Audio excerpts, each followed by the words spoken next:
بسم اللہ الرحمن الرحیم۔ عبادات میں دل نہیں لگتا۔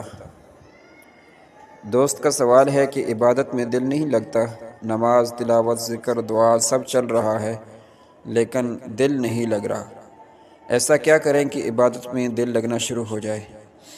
جواب: یہ ہمارے معاشرے کا ایک عام مسئلہ ہے، عوام کا بھی اور خواص کا بھی۔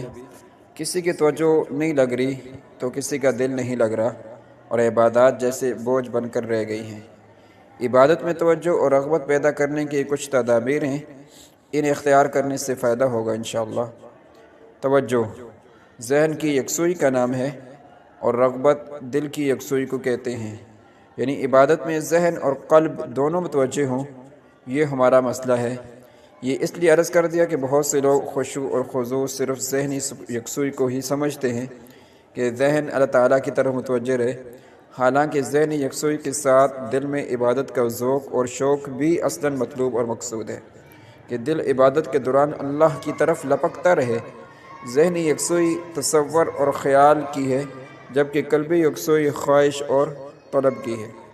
ایک صحیح روایت میں قرآن مجید اور وحی کی مثال بارش کے ساتھ دی گئی ہے کہ جو سخت اور نرم زمین پر اترتی ہے، اب نرم زمین اس کو جذب کر لیتی ہے تو غلہ اور اناج اگتا ہے، لہذا زمین کو بھی فائدہ ہو گیا اور دوسروں کو بھی۔ سخت زمین میں سے بعض پیالے کی طرح ہوتی ہیں کہ پانی کو خود تو جذب نہیں کرتی لیکن ذخیرہ کر لیتی ہیں، لہذا اس نے خود تو فائدہ نہیں لیا لیکن دوسروں نے اس کے علم سے فائدہ حاصل کر لیا۔ اور بعض سخت زمین چٹان کی طرح ہوتی ہے کہ بارش کے پانی کو نہ تو جذب کرتی ہے اور نہ ہی دوسروں کے لیے روک لیتی ہے۔ تو عبادت میں توجہ اور دل لگنے کے لیے ضروری ہے کہ ذہن اور قلب کی زمین نہ صرف عبادت کے اثرات قبول کرنے کے لیے تیار ہوں بلکہ ان اثرات کو ذخیرہ کرنے کی صلاحیت بھی رکھتے ہوں تاکہ دوسروں کو فائدہ پہنچا سکیں۔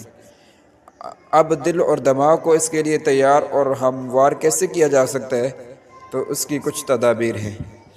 سب سے اہم آزمائش ہے کہ ہم میں سے ہر ایک کو کسی نہ کسی آزمائش کا سامنا رہتا ہے، چھوٹی ہو یا بڑی۔ یہ آزمائش آپ کے دل و دماغ کو یکسو کر دیتی ہے اور نرم بھی کر دیتی ہے، پس اس یکسوئی اور نرمی کو عبادت کے لیے استعمال کر لیں۔ دوسرا طریقہ صحبت کا ہے کہ ایسے لوگوں کی صحبت میں بیٹھیں کہ جنہیں عبادت میں ذہنی اور قلبی یکسوئی حاصل ہو چکی ہو۔ کچھ عرصہ بیٹھنے سے ایسے احوال اور کیفیات حاصل ہوں گی کہ دل اور دماغ کی زمین عبادت کے اثرات قبول کرنے کے لیے تیار ہونا شروع ہو جائے گی۔ تیسری تدبیر خواہش اور طلب کی ہے کہ ہم میں سے ہر شخص کی کچھ خواہشات ہیں۔ بعض خواہشات کی طلب حد سے بڑھ جاتی ہے، یہ حد سے بڑھی ہوئی طلب آپ کو ذہنی اور قلبی یکسوئی دیتی ہے، اس سے عبادت کے لیے استعمال کر لیں۔ اور اگر یہ خواہش اور طلب خالص دینی ہو، جیسا کہ لوگوں کی ہدایت کی طلب رکھنا، تو یہ تو بہت ہی بہترین ذریعہ ہے۔ دعوت تبلیغ کا کام کرنے والوں میں سے اکثر کی عبادت میں یکسوئی اسی راستے سے قائم ہوتی ہے۔